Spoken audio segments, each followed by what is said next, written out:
Boo! Hello gamers, welcome to my channel. My name is Marshall and today I'm going to present you guys with my top 50 best songs of 2020. Yeah! This intro is going to be pretty short because I want this video to be as long as everywhere at the end of time. Yep, it's pretty simple. My 50 favorite songs of the year. One song per main artist, excluding duets, and I'm going to make a small addition to the list by including 2019 songs if the album they are featured in was released in 2020. And if you want to check my top 10 albums of the year list, the link is in the description. So let's cut to the chase and hey, oh, let's go! That's not from this year, but okay. Terrace Martin had a great 2020. He released plenty of good music this year, but the pieces that he stood out the most were the instrumental ones. This being one of the most notable examples, a charged jazz piece filled with pianos going full berserk mode. It's kind of a shame that it's only at number 50, but at least that's not the last of Terrace Martin in this list. Alfredo was my introduction to Freddie Gibbs, and honestly I didn't really click with it. Hopefully this will change in the future. I think it will, considering how much I like this song. And I gotta admit, his flow in this thing is wild. Ready for a hot take? Here you go then. Yeah, I gotta say, I didn't get the appeal for Ungodly Hour. To me it doesn't feel nowhere near as fantastic as people say, but Tipsy is a good song, which motivates me to return to this album in the future. My opinion might change, who knows. Ready for a hot take? Here you go then. Yeah, I gotta say, I didn't get the appeal for How I'm Feeling Now. To me it doesn't feel nowhere near as fantastic as people say, but Enigma is a good song, which motivates me to return to this album in the future. My opinion Wait, haven't I said this before? Here is Terrace Martin again, this time around with Denzel Curry, Kamasi Washington, and others that I don't know how to pronounce the name, releasing one of the biggest bangers of the year in peak fit. A heavy-hitting hip-hop song that matches surprisingly well with Kamasi's sax playing. From a hard-hitting banger to a serene soul track, with Tomorrow by Jake Isaac, featuring the Kingdom Choir. I don't know how to say this word. Choir, okay. The Kingdom Choir. 2020 was a weak year to Jake. Everything he put out this year was inferior to everything he put in the last few years. But at least we got a few goodies, this being the main one. Bebel Gilberto is the daughter of legendary bossa nova singer João Gilberto. This year she released an album that was a huge wasted potential, because this thing is not good, except for Nakara, a song that obliterates the rest of the record by how good it is. And Martinalia's feature adds an extra kick to it. This is one of the trippiest songs of the year for sure. The beat is awesome and Boldy's performance is simply wild. This is the highlight song of one of the most consistent releases of the year.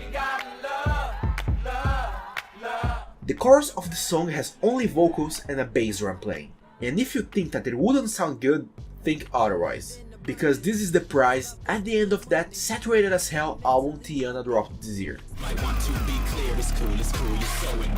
Clipping's new album is one that still needs to grow on me more, but I already am a pretty big fan of it, especially Looking Like Meat. I love some good bass charged songs, and this one is a perfect example of that. Hands down the best song of the record. Busta Rhymes featuring Mary J. Blige. The late 90s vibes are intense in this collaboration. If this song had came out at that time, I'm pretty sure it would have been a big hit, because that is great. And believe it or not, that's one of Mary J. Blige's finest hooks.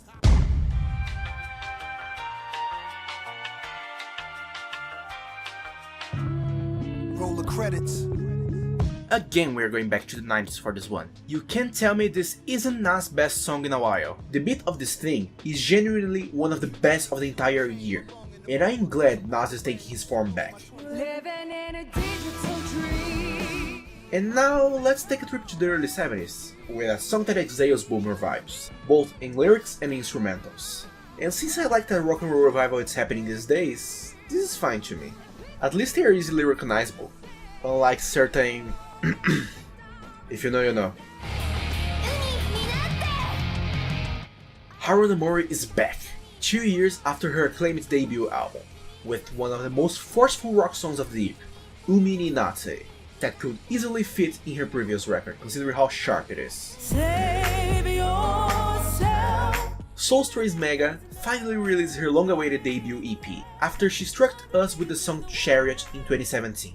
That EP was sadly very riskless, but it did have some fine performances coming from her, Way Back to You being the most notable example. It was hard to pick a song from No Dream to this list, but in the end, I decided to stick with State Line, since it was the song that I returned the most from that record.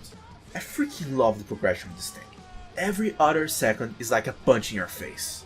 I mean, if being punched in the face was a good thing, right? Brazil had a great 2020 when it comes to new releases. This Afro-Jazz / MPB / Neo-Soul album by Luedji Luna, Bom Mesmo é Estar Debaixo d'Água, is one of the finest examples of that, and the crowning jewel of this record has to be the album's 10th track, Erro.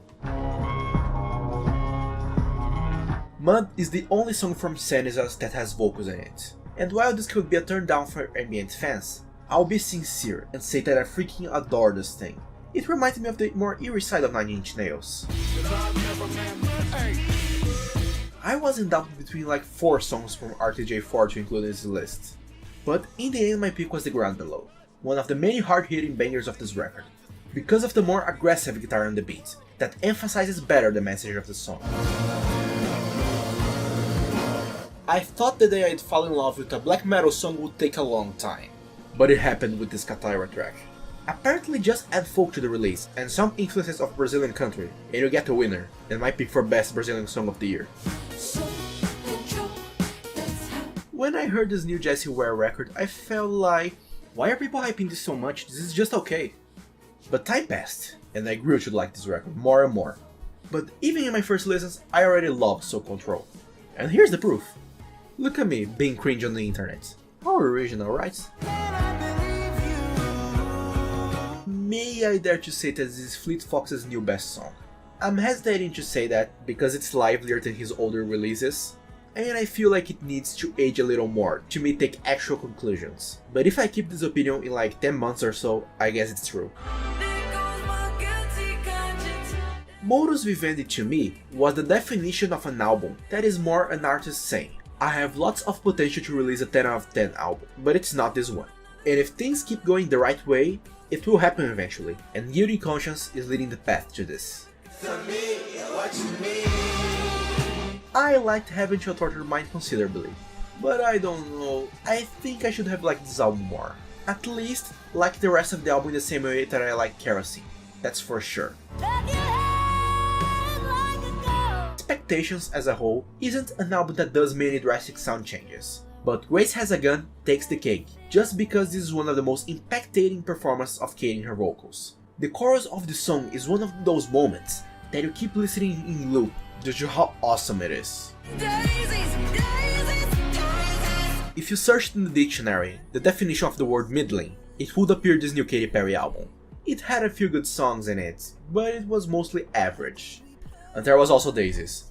That is just one of the best songs of her entire career. Wow.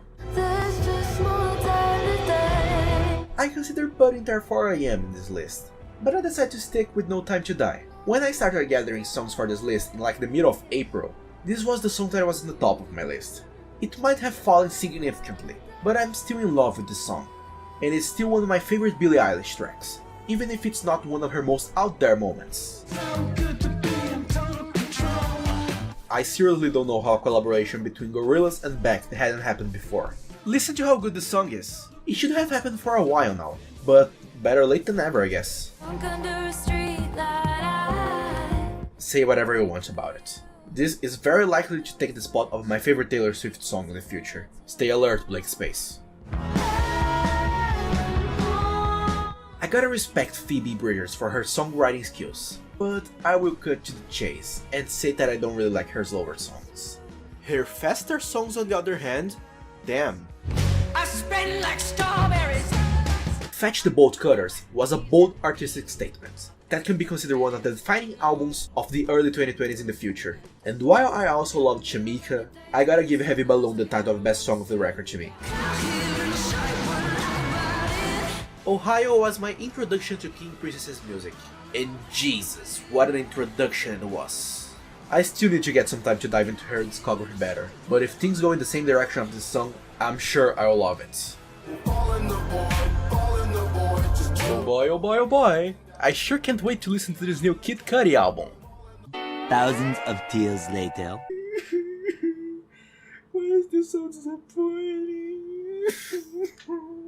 Yeah, I wasn't a fan of this new album, and I'm severely underwhelmed. I did love the void though, so good job Mr. Muscati, I guess. In my review of this album, I named Black Spring Rising the best song of the record, but a few listens later, I realized Eternal Light is the more dazzling and more captivating of all of the tracks of this record. So the title goes to it, but with Black Spring Rising not very behind it. I'm a hot girl, I do hot shit. Seriously, naming a song Girls in the Hood and simply Boys in the Hood for the beat is to me one of the most genius things Megan could have done. And that was literally the only reason that made me pick the song over BITCH and Outside, the two other stallion songs of this year that I fell in love with. This is Miley Cyrus' best song. Period. End sentence. Hands down, send, whatever. I don't even have to wait a few months to say it, because there's nothing else to compare. It's fantastic. Were we missing Terrace marking this list? Well, here he comes for his third and final appearance, in the group Dinner Party, that released the second best instrumental track of the year. The first we'll be talking about soon. This New Holland's record had several production flaws that made my experience with the record be seriously affected. But even with that, I'm still absolutely mesmerized by Strider. A song that if it didn't have the faint production of this record, could easily be in the top 5 of this list. Don't Start Now, Break My Heart, Love Again, Physical, Hallucinate, Levitating, so many fantastic songs in this record. I can't really include all of them in my list, so I had to pick the one that had the best beat, and in that category, the winner was Cool, Fair and Square. Just missing the top 10 but still getting my love is the song that is my pick for the best instrumental song of the year. Cora is the most dazzling moment of Go-Go Penguin self-titled. The piano on this thing deserves a standing ovation from the entire planet. Now here's the thing, Chromatica is a good album, but it isn't Lady Gaga's best. But it has Enigma, that is just Gaga's new best song, and it's not even by a small margin. That chorus makes me transcend every time I hear it. I'm sorry Applause, but you're out. Enigma, you're absolutely freaking in. This isn't a song that has many complex musical dives. It's just a really well composed and well written song about abusive relationships that I just caught myself returning every day for like 3 consecutive weeks or something. And it's one of the most underrated songs of the year. It might be relatively low considering I'm a Blues Pills stan, but keep in mind that if this list didn't have the one song per artist rule, there would be over 3/4 of this album in this list. Rhythm in the Blood just happens to be the most frenetic and monstrous song of this album. Tkemaidze. Will You Marry Me? I think this is my new favorite trap song. I won't say anything, you all knew this was coming. Y'all think Estelle's only great song is American Boy? Think otherwise. 9080, Do My Thing, Thank You, and now this new song Set Me On Fire are also among her finest releases. This song indeed set me on fire, with its titanic chorus that makes me become James Hetfield in Montreal in 1992. I've already said this before in my previous video, I'm going to say it again. Every single time this chorus hits, I just feel like exploding, just like James Hetfield in Montreal in 1992. I seriously can't get enough of this song. Black Magic is a genuinely scary, transcendental, and monstrous rap song that's like an evil curse destroying the earth, and I am loving it. It would be funny if it wasn't so real. Voices of tortured souls moaning like this. The beat of the song is pretty good, but what really hooked me into the song was the lyrics, man.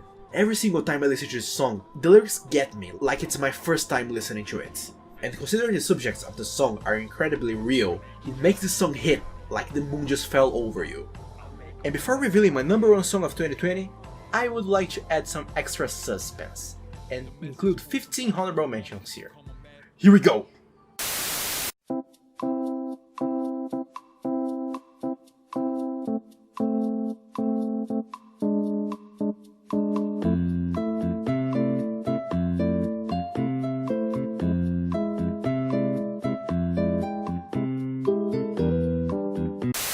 So with that out of the way, it's time to review my number 1 song of 2020, which is...